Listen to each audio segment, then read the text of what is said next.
Hello guys, it's me Yasin and welcome to my another video. আজকে আমরা যাচ্ছি বাগেরহাট জেলার 7 গম্বুজ মসজিদে। আমাদের ভ্রমণের প্রথমেই গাড়িতে ফুয়েল লোড করে নিলাম। আজকে আমরা যাব গোপালগঞ্জ থেকে টুঙ্গিপাড়া হয়ে চিতলমারি হয়ে গোটাপাড়া হয়ে বাগেরহাট এই রাস্তায় বিসমিল্লাহ বলে যাত্রা শুরু করলাম। এখন আমি পাটঘাটি ব্রিজের উপর দিয়ে চিতলমারি যাব। এখান থেকে চিতলমারির দূরত্ব 14 কিলোমিটার। একদমই নতুন রাস্তা, কখনো আসা হয়নি এই রাস্তায়।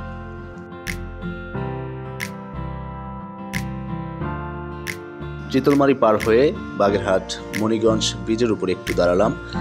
এখানকার প্রাকৃতিক সৌন্দর্য এবং সতেজ বাতাস আমাকে মুগ্ধ করেছে। দুপুরের দিকে ওয়েদারটা খারাপ ছিল, কিন্তু এখন এত সুন্দর একটি ওয়েদার যেটা আমি কল্পনাও করি নাই।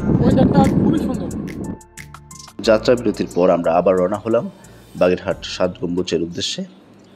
আমরা চলে আসলাম খান জাহান আলী রহমতুল্লাহ আলাইহির মাজারের সামনে। শুরুতে আমরা এই মাজার ভ্রমণ করব এবং তারপর আমরা বাগেরহাট 7 গম্বুজ মসজিদের দিকে রওনা হব। খান জাহান আলী রাদিয়াল্লাহ মুসলিম ধর্মপ্রচারক এবং বাংলাদেশের বাগেরহাটের স্থানীয় শাসক। তার অন্যান্য নামের মধ্যে রয়েছে উলুগ খান, খান আজম ইত্যাদি। হযরত উলুগ খান জাহান আলী রাদিয়াল্লাহ 1369 খ্রিস্টাব্দে দিল্লিতে এক সম্ভ্রান্ত পরিবারে জন্মগ্রহণ করেন। খান জাহান আলী রাদিয়াল্লাহ 25 অক্টোবর 1459 খ্রিস্টাব্দে এশার নামাজরত অবস্থায় মাত্র 90 বছর বয়সে 7 গম্বুজ মসজিদের দরবার গৃহে মৃত্যুবরণ করেন। মাজারের সামনে রয়েছে 200 একর আয়তন বিশিষ্ট একটি সুবিশাল দিঘি। খান জাহান আলী রাদিয়াল্লাহ 1389 খ্রিস্টাব্দে তুগলক সেনাবাহিনীতে সেনাপতির পদে কর্মজীবন আরম্ভ করেন। অতি অল্প সময়েই তিনি প্রধান সেনাপতি পদে উন্নীত হন।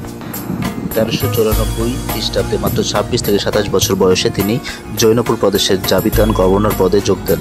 পরবর্তীতে সুলতান খান জাহানের নেতৃত্বে 60,000 সুশিক্ষিত অগ্রবর্তী সেনাদল সহ আরও 2 লক্ষ সৈন্য নিয়ে বাংলা আক্রমণ করলে রাজা গণেশ দিনাজপুরের ভাতুরিয়াতে আশ্রয় নেন। 1418 খ্রিস্টাব্দে খানজাহান যশোরের বারোবাজারে অবস্থান নেন এবং বাংলার দক্ষিণ পশ্চিম অংশে ধর্মপ্রচার ও প্রসার আরম্ভ করেন।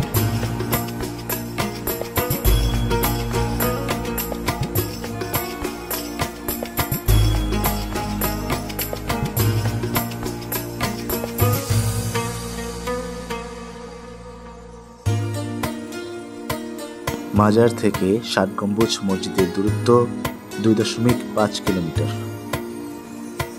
7 গম্বুজ মসজিদের সামনে আসলেই চোখে পড়বে একটি পুরাতন মসজিদ, সিংগাইর মসজিদ, যেটি আপনারা দেখতে পাচ্ছেন।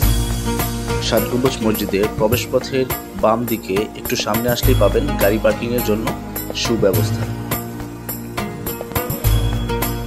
প্রবেশের জন্য টিকিটের মূল্য 30 টাকা করে। ভেতরে প্রবেশ করার পর প্রথমেই হাতের ডান পাশে চোখে পড়বে বাগেরহাট জাদুঘর। একটু সামনে আসলেই চোখে পড়বে হাতের বাম দিকে ঐতিহাসিক 7 গম্বুজ মসজিদটি।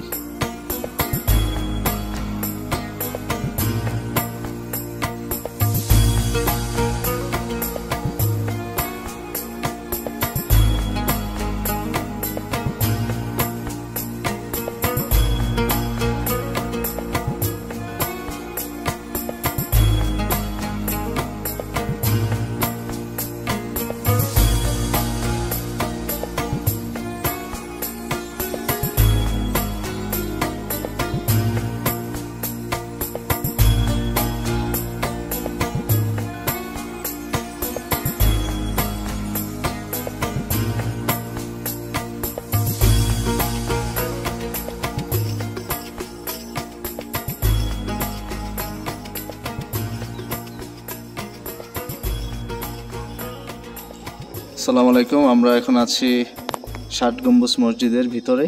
ভারপ্রাপ্ত ইমাম সাহেবের কাছে আমার সামনে এই মসজিদের ভারপ্রাপ্ত ইমাম সাহেব, উনি আমাকে এই মসজিদের সম্পর্কে কিছু তথ্য জানাবেন।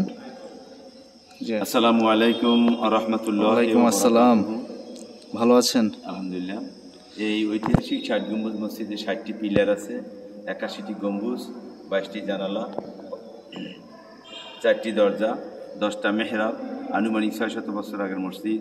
এই মসজিদের প্রতিষ্ঠাতা খান জাহান রহমাতুল্লাহ আলাইহি। আর এই পিলারকে ফার্সি ভাষায় খাম্বাজ বলে, খাম্বাজ বলতে বলতে গম্বুজ, আর গম্বুজটাই সাতটাই গম্বুজ, সাত গম্বুজ বলতে বলতে ৬০ গম্বুজ। আসলে ৮১ গম্বুজ, ৬০ পিলার, ২২টি জানালা, 4টি দরজা, 10টা মেহরাব। আনুমানিক ৬০০ বছর আগের মসজিদ। এই মসজিদে 5 ওয়াক্ত নামাজ হয়, জুমার নামাজ হয়। বাগেরহাট জেলা 2 ঈদের প্রধান জামাত এই মসজিদে অনুষ্ঠিত হয় এবং 10টা মেহরাব আছে। এই মেহরাব শব্দের অর্থ অস্ত্রাগার। খান জাহান রহমতুল্লাহ আলাইহি যে সৈনিকেরা অবস্থান করতেন তাদের মাল চামানা অস্ত্র রেখে নামাজ কালাম আদায় করতেন, সেই জন্য এই মসজিদে 10টি মেহরাব আছে। এবং এই মসজিদের ফ্লোরটা তৎকালীন আমলের এবং গম্বুজগুলো সংস্কার হয়েছে, আর ফ্লোরটা সংস্কার হয়েছে। খাম্বগুলো যেভাবে আছে ওইভাবেই আছে, আর কোনো পরিবর্তন হয় নাই। আসসালামু আলাইকুম ওয়া রাহমাতুল্লাহি ওয়া বারাকাতুহু। ওয়ালাইকুম আসসালাম। মাশাআল্লাহ, ধন্যবাদ আপনাকে। এই মসজিদ সম্পর্কে আমাদের অজানা অনেক তথ্য আপনার মুখ থেকে আমরা জানতে পারলাম। ভালো থাকবেন, আমাদের জন্য দোয়া করবেন ইনশাআল্লাহ।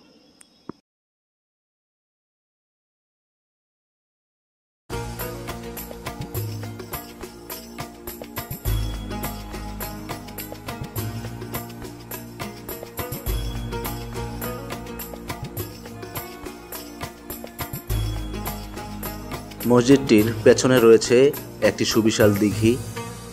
চলেন সেখানে যাওয়া যাক।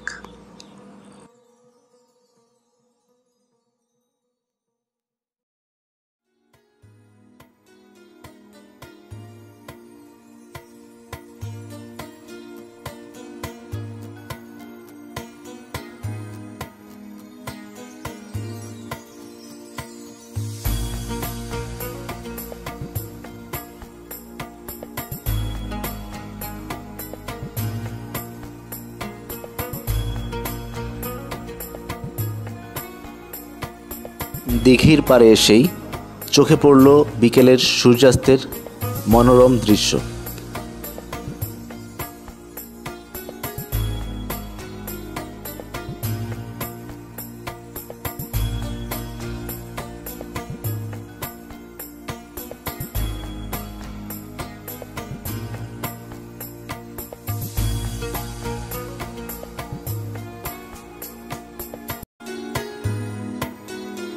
ছয়টা বেজে যাওয়ায় জাদুঘরটি বন্ধ থাকায় আর দেখা হলো না।